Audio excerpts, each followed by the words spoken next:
All right, everybody, in the kitchen with Jelly again. And right there is everything that is going in is one pot spaghetti. And of course, we're going to do it in the Instant Pot. It's going to be as simple, quick and simple as, keep it simple as possible. I'm going to add, the only thing I'm doing is that it's not called for, don't necessarily have to do, is I'm going to add those as 10 baby Bella mushrooms. I've cut in half, just rough cut in half. In fact, not rough cut, just cut in half. That's it. And I'm going to leave them that way. I got 2 cloves of garlic. I'm going to use half of that right there. That's 2.8 pounds or about 3 pounds of 80-20, which sometimes I'll use ground chuck or 93.7 or whatever, but I'm going to use 80-20 today. I'm going to pour off the excess fat.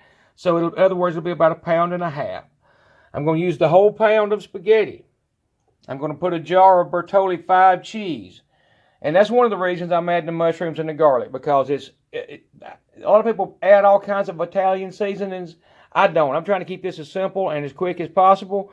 That's got all that, most of that stuff in it. I mean, and you can, that's just any, you can use any kind, whatever your favorite is. That just happens, I think that works well, but I mean, there's many kinds that do. That right there is not a full container, I might say. That is 28, or no, that's 32. I've used 1 cup out of it. So that's, whatever that comes to, 24 ounces. That's 3 cups, in other words. It's 3 cups of chicken broth. And I'll put it in that thing when I'm doing it in a minute. And then that is a 28 ounce of diced, a big can of Hunt's diced tomatoes, and I'm going to pour juice and all. So there's all the liquid that'll be in there. But anyhow, like I said, keeping it short.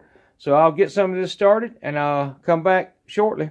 Okay, so like I said, it's a quick, simple way of doing it, and it saves you time. It gets something on the table as fast as possible. It's keep it simple again.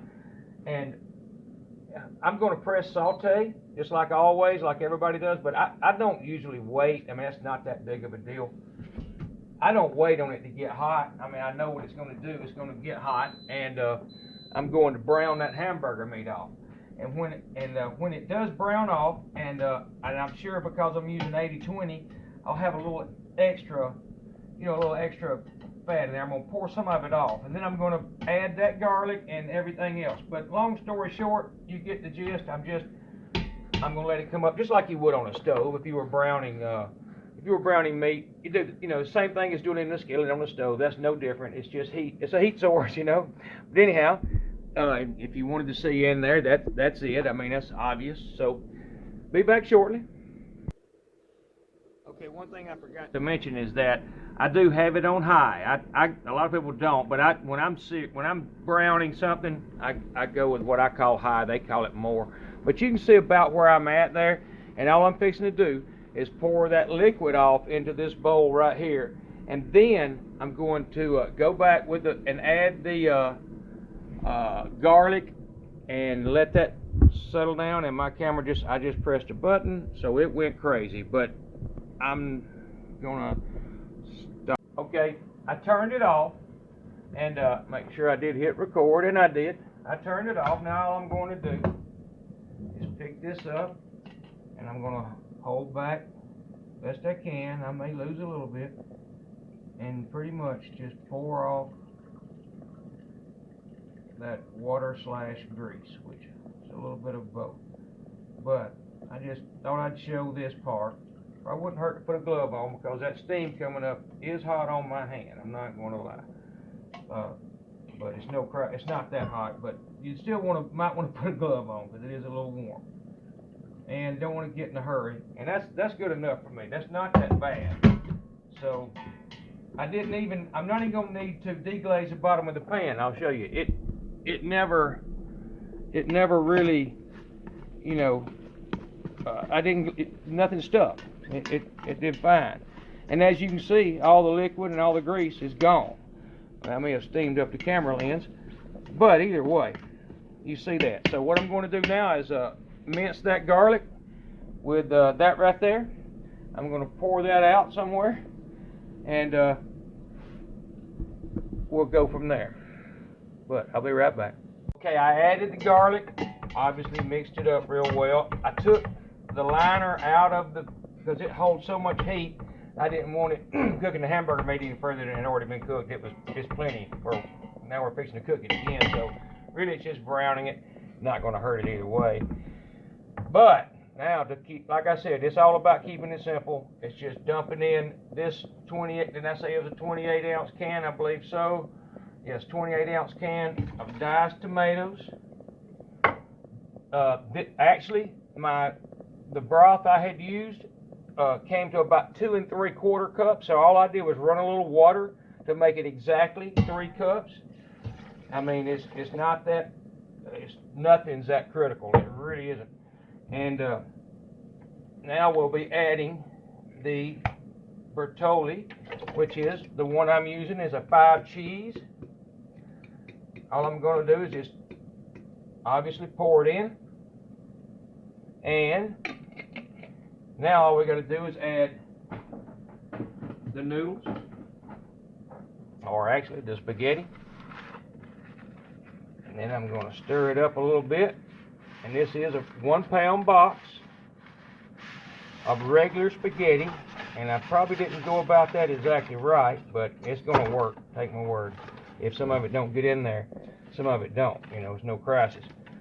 And you have to obviously break it in half to get it to go in the pot. So, and it takes a little bit to break it. Might turn it and twist it a little bit, just so it doesn't lay all in one direction. That's about the only reason for that.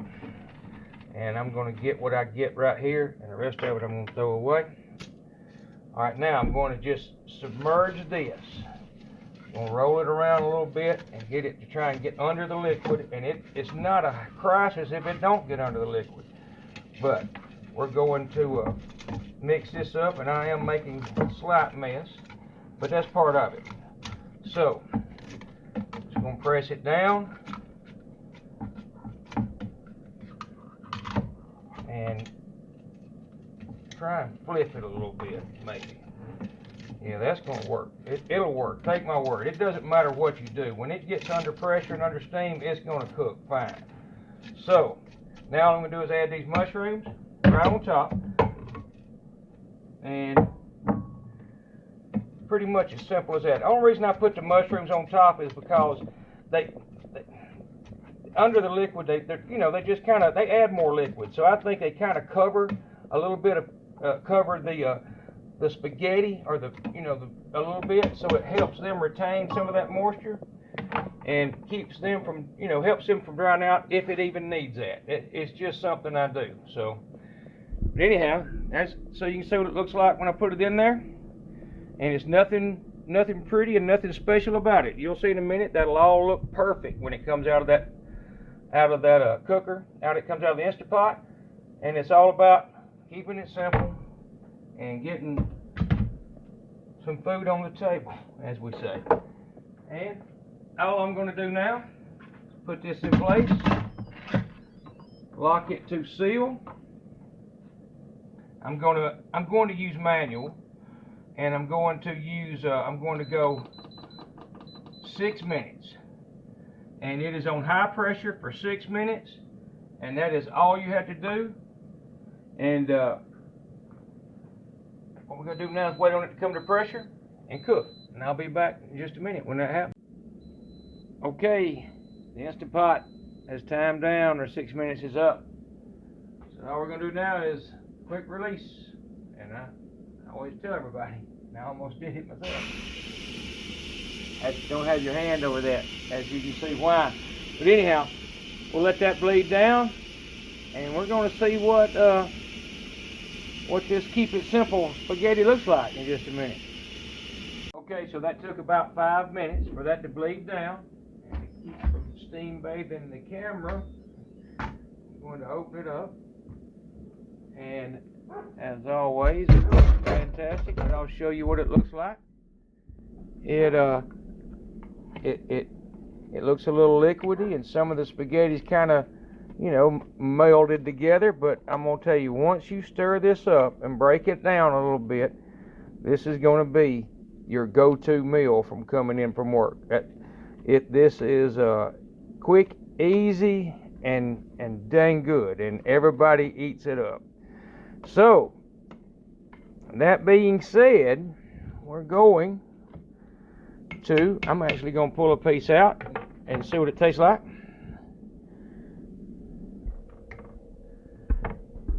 And obviously hot and perfect. I mean, honestly, close to al dente as you can get for a meal this quick.